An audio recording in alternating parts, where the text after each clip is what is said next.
For compatriots, Nigeria's call obey. These two lines and many others are form Nigeria's national anthem. But when the compatriots arise, they are shot at and their voices are silenced. The call to serve Nigeria has become a call to loot by individuals who gain power through nepotism rather than competence. Influence voters also with food rather than vision, and consolidate power through intimidation or by incentivizing constituents with material gifts which they frame as empowerment to keep them subservient and loyal political followers.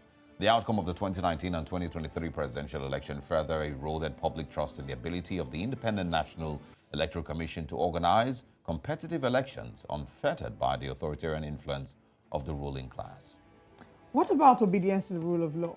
Well, the courts and the justices give their own choice of judgment, it would seem, and some have said that this might not be with regard to the actual intention and spirit of the Constitution. Show me a democratic nation in which leadership is attained through bribery, intimidation, election rigging, and violence. And I'll show you a people who lament daily because of the pains inflicted on them by the present economic challenges occasioned by fuel subsidy removal, inflation, and several other policies. Guide our leaders right, a line in the second stanza of our anthem, has somewhat become a prayer that has left many Nigerians with the question, God when? Our guest this morning is a change maker whose voice reverberates across the length and the breadth of Nigeria. He's an accomplished chartered accountant and the founder and senior pastor of Trinity House Church, and he is Pastor Ituah Ighodalo. Good morning and welcome to the program, sir. Good morning and thank you for inviting me. All right. We'll get into the meat of the conversation and talk to us, start with where we are as a nation. Starting from this year, a lot has happened in the past few months. We had a transition into a new administration.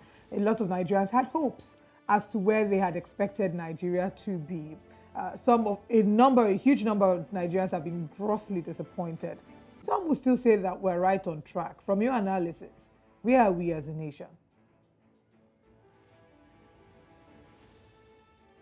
We're still tottering as a nation.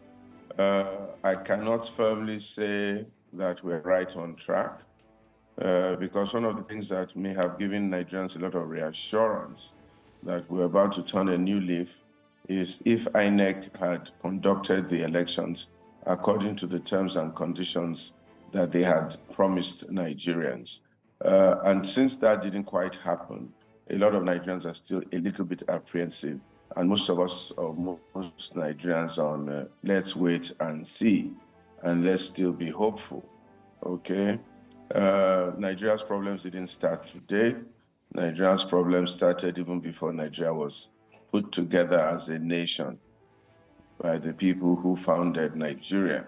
What is most befuddling, or what is most challenging, is how we, as a people, cannot come together and look at what our problems really are and face those problems collectively and see how we can resolve the problems rather than us still competing amongst ourselves, trying to operate as semi-colonial masters over one another and trying to share a cake instead of baking a bigger cake for all. That is what is befuddling and a bit confusing. Why we cannot wake up and smell the coffee and collectively decide that we want Nigeria to be a truly great nation. But is it the failure to collectively decide as citizens, or is it a challenge where we have institutions that put people in office that generally do not seem to have the interest of Nigeria at heart? We seem to always elevate would say the worst, grade of people in governance, and then leave the best minds, as the electorate. So is it failure of us generally, or is it just because we've had for a long time institutions that have failed to produce the best hands in government? Well, there was a deliberate attempt by the people who had influence over the direction in which Nigeria was going to make sure that we didn't quite have the best people in governance at the time, at many times and at various times. And it is people that develop the institutions. Institutions don't create themselves.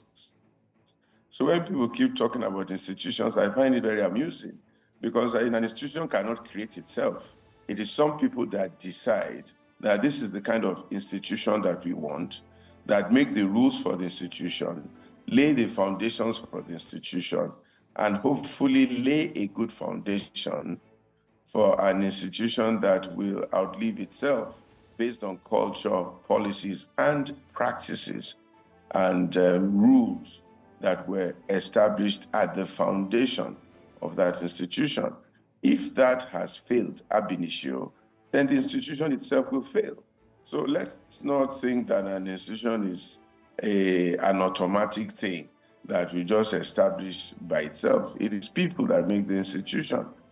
So we had that failure ab initio of the right people in leadership who would create the right culture and build the right institutions.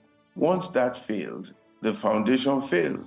And like Chinua Achebe said, the center could no longer hold. Now, having found ourselves in the middle of the road, why Nigerians who now know better or who should know better are not playing a more active role in trying to rebuild or restart or restructure or reestablish this nation called Nigeria is what the issue is. Because there are few Nigerians who, by the grace of God, now know a bit better, but they're not doing much. They are sort of allowing the nation to drift and to just do whatever it wants, as though they're not concerned or as though they have better concerns. That is the challenge with Nigeria right now. If the right kinds of people don't arise to make the right kind of noises and the right kinds of adjustments, the nation will continue to drift. You understand what I'm saying? Yes, absolutely. If your nation is in the hands of people who think in a certain way and they're enjoying the benefits of their thinking, they are not going to change themselves unless something spiritual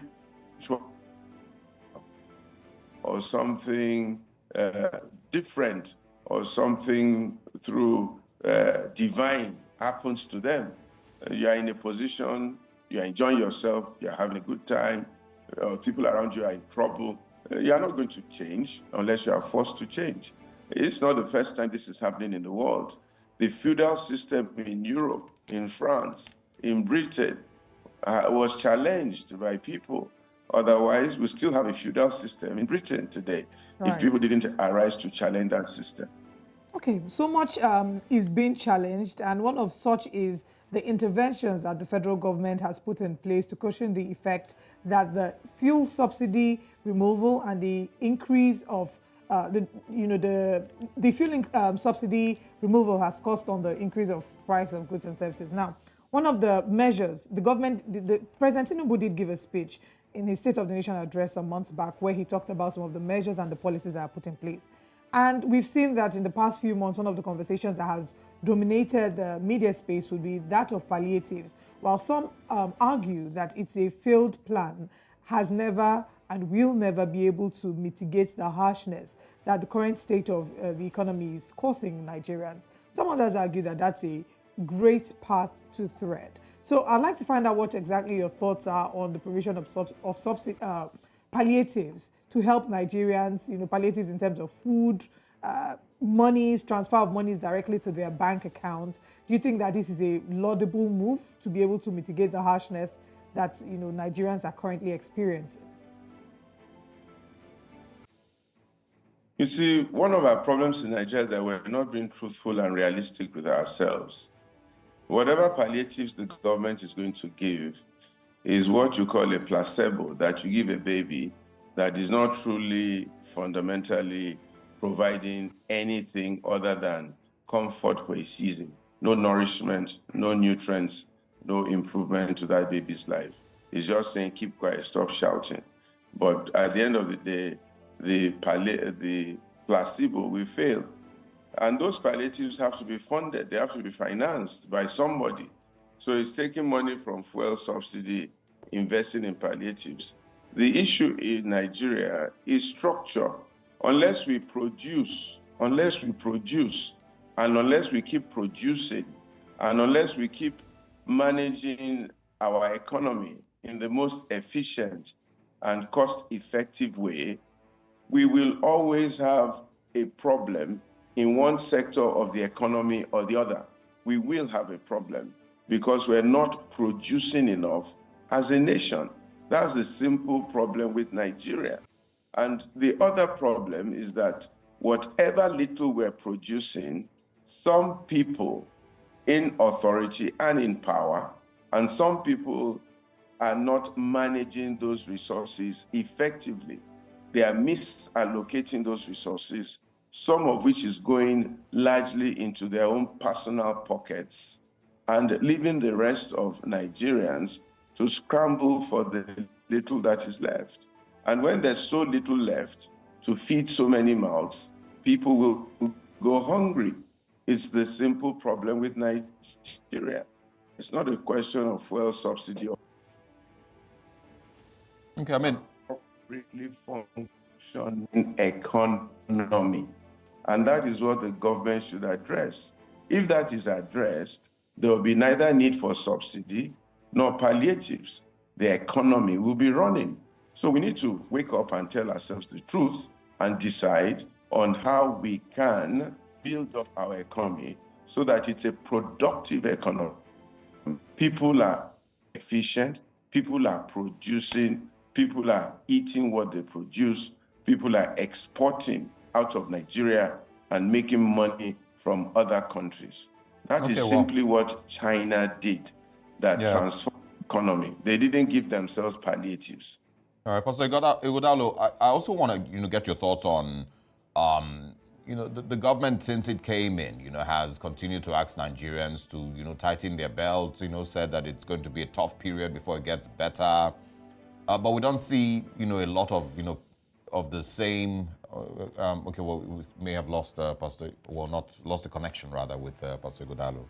While we try to reconnect with him, we don't seem to, find that the current administration in Nigeria is doing the same things, and that talking of, also trying to save money, trying to understand, that Nigeria's current economic realities do not allow for lavish spending, do not allow for, wasting, of Nigeria's funds, buying, presidential yachts or cars for the First Lady or for the National Assembly and whatnot. And you can even still see the same thing on the state level, where, the Lagos State government, of course, was called out, bitterly yesterday by residents here in Lagos and, of course, Nigerians across the country for, seeming wastage in their procurement processes for Lagos State. They did respond, but not very many people have also taken their response, seriously.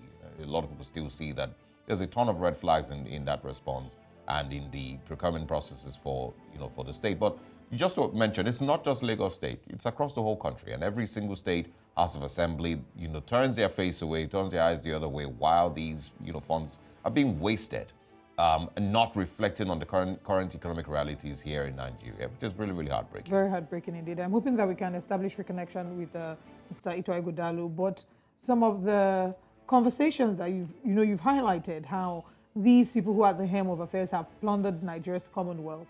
Nigerians have sort of lost trust and faith in their ability to restore Nigeria to its glory. It's been a really difficult time. It seems that those who are the politicians, many Nigerians see them as being there for their own selfish interests, for their own personal reasons, and not for the interest of the people. For example, you've talked about the vehicles, the lavish vehicles, how many million, hundreds of millions of naira, and they're given a legitimate reason, seemingly legitimate reason about the roads being bad. Whose responsibility is it to fix the roads at the end of the day? Is it not still the same government? Still the same government. And at the end of the day, when the government doesn't do it doesn't fix the roads for people, the legislature uses that as an excuse to drive fancy cars, whereas there are people who cannot afford 3 square meals. So there's a lot of bitterness right now in the hearts of Nigerians. The average Nigerian walking on the streets is grossly, displeased by how the government has been run. Another area to also look at, away from the very difficult situation, which has the potential to get worse because the inflation has been projected to increase to 30% by December. We hope not.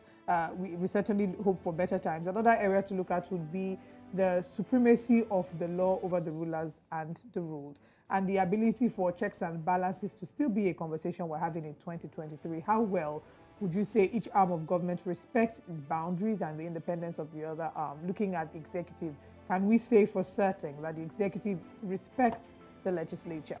Is the respects the judiciary? Is the judiciary, the independence of the judiciary, is that just a slogan that we throw around? Or is that something that really exists? There have been some who've called for the executive to be totally removed from the process of the appointment of judges. The role that the NJC has, that it should be limited. There should be a review that happens in the coming years in a way that actually guarantees the judiciary its complete and total independence from the executive, so that they are in no way pressured to be able to tilt in favor of the executive, knowing that they can get favors here and there. When we talk about the law being blind, that's actually what it should be. We've seen also the judiciary has been accused of speaking from both ends of its mouth. As cases will get to the court of first instance, they would give a judgment based on a certain precedent. And by the time it gets to the Court of Appeal, the Court of Appeal will give a completely different judgment. So it's just like, at this point, what really is the truth? What really is, we had the Senator Magaji on the show, Senior Advocate of Nigeria, Magaji, who talked to us about how it will be a very difficult time for law students as well, because when I was in the university, they would teach us certain things based on certain case laws, or that this is the principle, and this principle is gotten from this case law. But at the end of the day, now it's several principles, everything is changing. With every 2 weeks or every 3 weeks, there's a different position by the court. So it's exactly what is going on in the judiciary. I think the biggest fear is, like we've said, everything is changing, but, there are certain aspects that are not changing, and that is the reality, of being a Nigerian. So what we've seen is a change in government, but we've not seen a change in attitude. We've seen a change in, in hands, different, new ministers have been named, new people have taken over MDAs across the country, but we have not seen a difference in the way that the country is being run, at least not a clear difference. We've not seen a change in attitude, towards the way that things have been run. We've not seen a change in attitude from our National Assembly. We've not seen a change in attitude from our executive. We've not seen a change in attitude from our judiciary. Some people even say the judiciary seems to even be, worse than before, arguably. And that is the fear that, the people who, and the millions of people who came out, in the rain and in the sun, to get their voters' cards and to vote in, a new government will eventually realize that 4 years later, and this is, everybody can say, oh, God forbid, but, the reality from what, a lot of people see and what, many people have analyzed is that not very much is different. And we probably will be in almost the same position in another 4 years. We'll point to a few things that have, been fixed here or there, but the trajectory of growth of the, of the country will not be very different. We do not still seem to have understood how we need to redirect, our investment as a country, how we need to redirect our political will, as a country, how we, maybe need to genuinely start fighting corruption, how we need to genuinely, start to save money for Nigeria, how we need to genuinely, stop those stealing Nigeria's crude and Nigeria's commonwealth. Is a lot of things that must be done, and I don't sense it, and many people do not sense when that. When you talk about stopping those who would steal Nigeria's crude, this has been in existence from time immemorial. It's not something that started today. And we don't see the way out of it, even though right now, a lot of conversations and evidence points to the fact that this looks targeted, it looks organized, it looks like structured crime.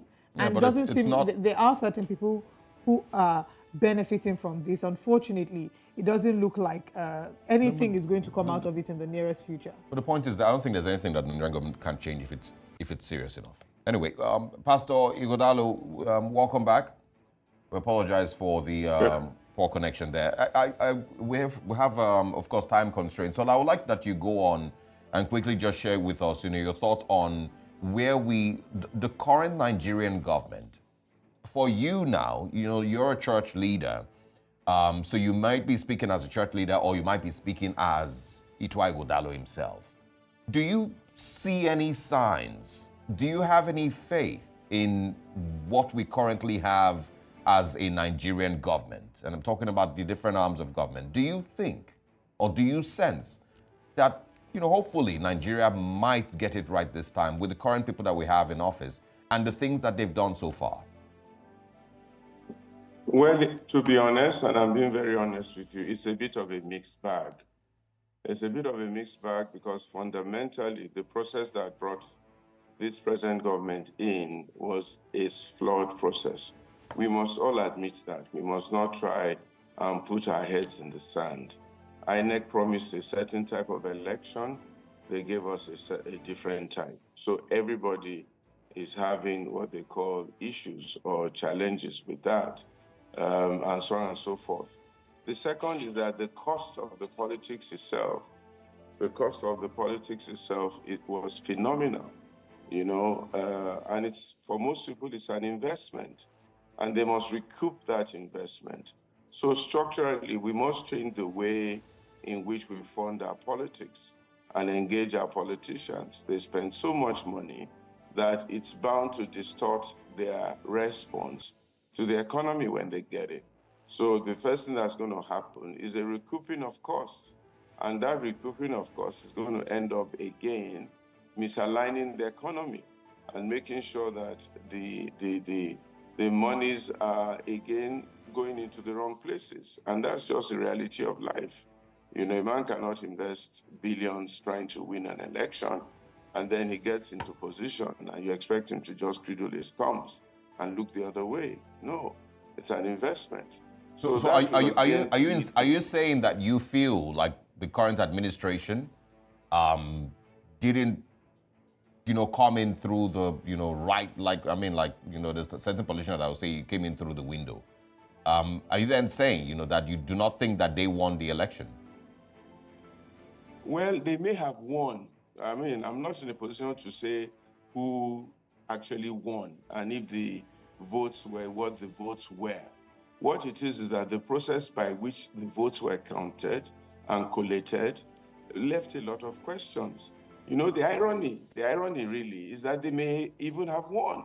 They may even have won. If the IREF had worked, if the elections had been transmitted on time, real time, as they said, and so on and so forth, even if you look at the processes and all the other people competing and so on and so forth, they may even have been the more popular. They may have won, okay? And it's quite possible, okay? But the issue is, was the competition fair? Was it according to how they said they would do it? So that keeps on ringing in people's ears. The question of what if or what may have happened. It's like you are trying to run a race, okay? Ben Johnson, everybody are on the lineup, and everybody is trying to run that race. And we've started, they hit the button, and then all of a sudden, somebody picks up Ben Johnson and puts him in the middle. And then he runs ahead and he cuts the tape. The truth is that if he had started from the beginning and run normally, he may have won. Maybe he would have won by 2 seconds, okay? But now somebody puts him in the middle, he wins by 6 seconds, and everybody's wondering what could have happened. Did he really win or didn't he win? Okay, so that leads a lot of questions, People are wondering, But if the INEC had played according to the rules and they had won, then they had won. And everybody say, fine, good, they won. So now let us proceed with the business of government. But now we're having to proceed with the business of government with people still saying what could have been. Well, anyway, let's continue. Let's see how it goes. There are lots of questions that need answers as regarding an election, the 25th February election and the subsequent ones thereafter. The judiciary becomes the last hope of the common man. Some have referred to it as the lost hope of the common man. Some have argued that there's been a judicial heist of the Nigerian population. And I'd like to find out what your thought is, as regards the role of the judiciary in all of this. With the way that the cases have been handled so far, would you say that there's been, fairness, equity, and do you have hope that the judiciary is able to restore sanity to all of the illegality that Nigerians presume to be happening? That's a very tough and challenging question, but I'll try and be as realistic as possible. There are two challenges with the judiciary. One is external, one is internal. The external challenge is the problem with judiciary all over the world, in that in a bid to try and be fair, it has become too technical and too unfeeling and a little bit unrealistic. Technical in that it's not just what the case is, it is how you present the case and the technicalities of the law that's also important. Okay, so a man has stolen a ram, all right, and he stole it from your house, okay, and an innocent bystander walking on the road sees this man stealing your ram and goes to tell the court that as I was passing by Pastor Ituah's house, I saw a man picking the ram and running out of his house. Please arrest the man and charge him for stealing. The judiciary will say, oh, very good, thank you very much. We realize that you saw this man, he picked the ram, this and that. Are you sure you saw him? What time did you see him? This and that. And then they'll say, by the way, what's your own business in this matter? What's your own? Are you a member of Ituah Ighodalo's house, or are you an innocent bystander? You have no business in the matter. Therefore, don't even bring the matter before us. They throw out the case. But the truth is that the ram was stolen out of this Pastor Ituah's house. That is a fact. And maybe Pastor Ituah was asleep, or he was out of the house, or he wasn't there, and he didn't even realize that his ram has been stolen. But because the man doesn't live in Ituah's house and is not Ituah Ighodalo, he has no basis to bring that case before the court. So the case goes out. So there's a difference between technicality now and process and the reality of the situation. So the law gets away or can be manipulated or can be managed that way. But the other one that's internal is that the law is being driven by human beings, and human beings, unfortunately or fortunately, have one interest or the other. So if you have an interest in a certain area for whatever reason, whether pecuniary or non-pecuniary, or tribal or non-tribal, or ethnical or non-ethnical, or religious or non-religious, or just by force of persuasion, you tend to lean in the way in which you have your preferences. So as long as the law is being managed by human beings who have human interests and human needs, all these things will make them almost not, they can somehow not be infallible. Yeah. The thought, of course, that you don't have a system that even protects the judges. Okay, there's no system that protects them. You know, a man can't come out boldly, give the judgment that he feels, and thinks that the system, the environment, the society, the government, the concerned people will protect him. He will just find that he's out on his own on the limb, and his life may even be threatened. So for these three reasons, people have to be careful how they manage their judgments. Yeah, I remember, I think it was 2016 or so when judges' houses were broken into. None of those judges were eventually found guilty of anything. CJN Walter Onogen also had a very peculiar case against him that we all remember. In the interest of time, let's have you also quickly react to recent, happenings here in Lagos State. It started here in Lagos with the ADC candidate Funsho Doherty expressing, his concerns with the procurement processes and, of course, money that was being expended here in Lagos.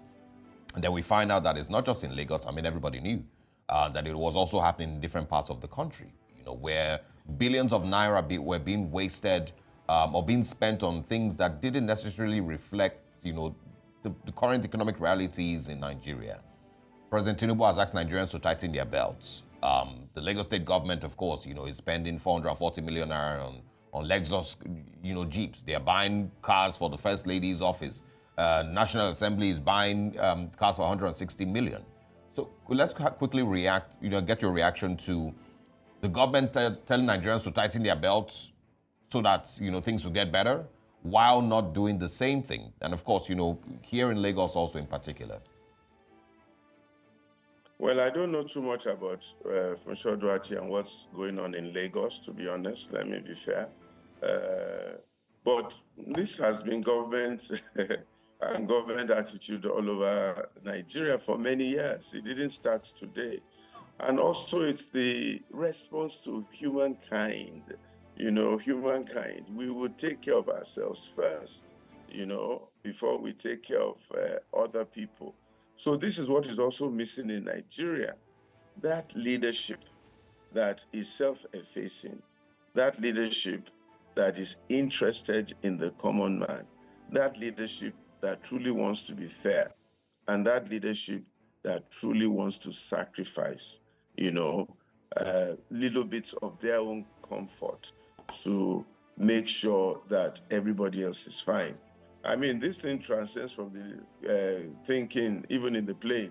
The plane is going to go down, make sure you put on your own nose mask first before even your child, being that you need to be all right first before you help another person.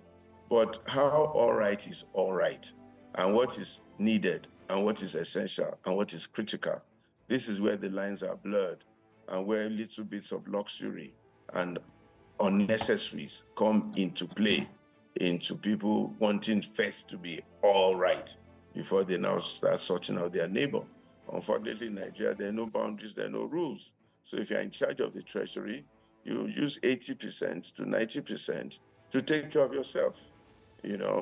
Sometimes it's not even what you need, it is what you desire, and so on and so forth.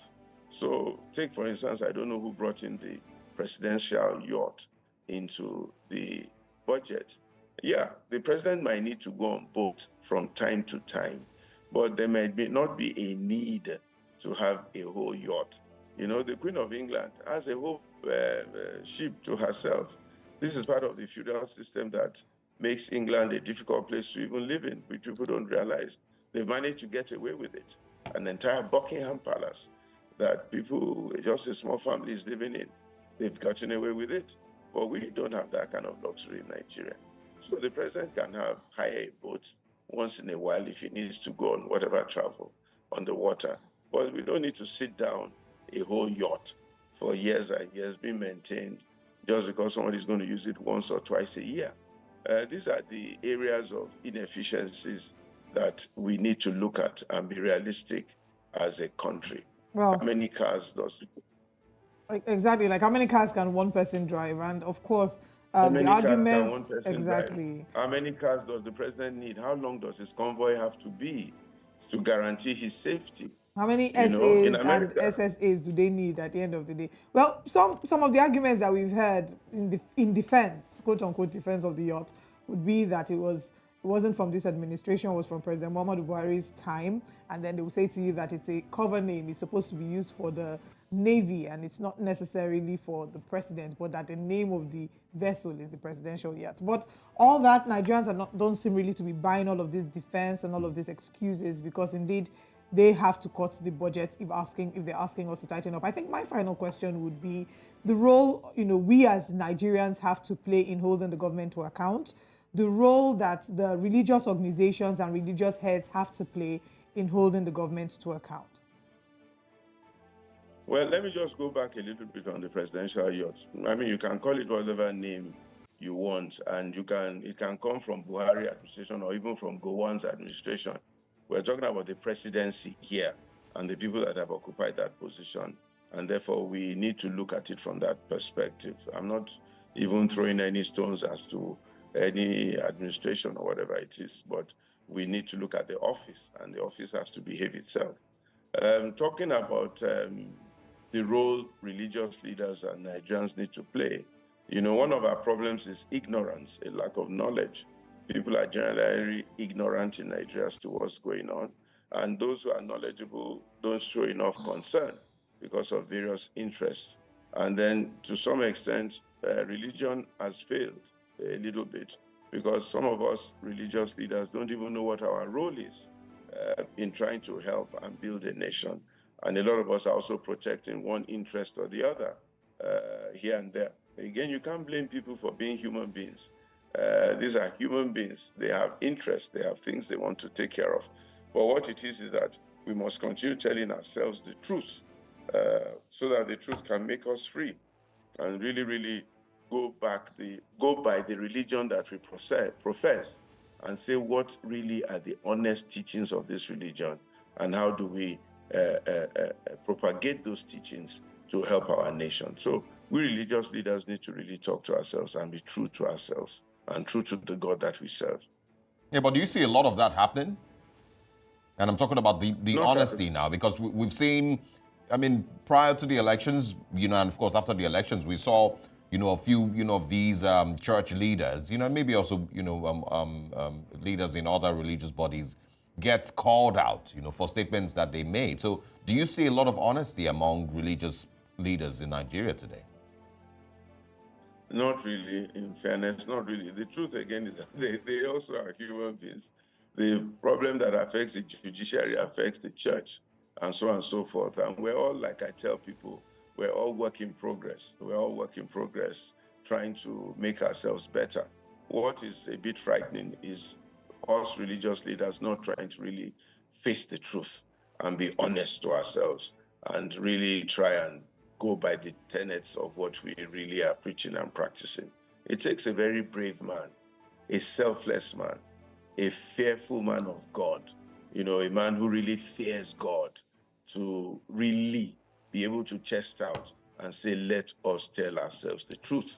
Because telling the truth in Nigeria costs you a lot. That is the honest truth. It's a loss of expense. Yeah, and there's a lot of people who are, and there's a lot of religious leaders who aren't willing to pay that that price. Well, for truth, it's a very costly price, as we've seen. But yes, we must continue to say the truth. The Holy Book thus says, "Ye shall know the truth, and the truth shall set you free." In this instance, we'd like to say, "You shall speak the truth, and the truth will set you free." Founder and senior pastor of Trinity House Church, Pastor Ituah Ighodalo, thank you so much for your time with us on the show this morning.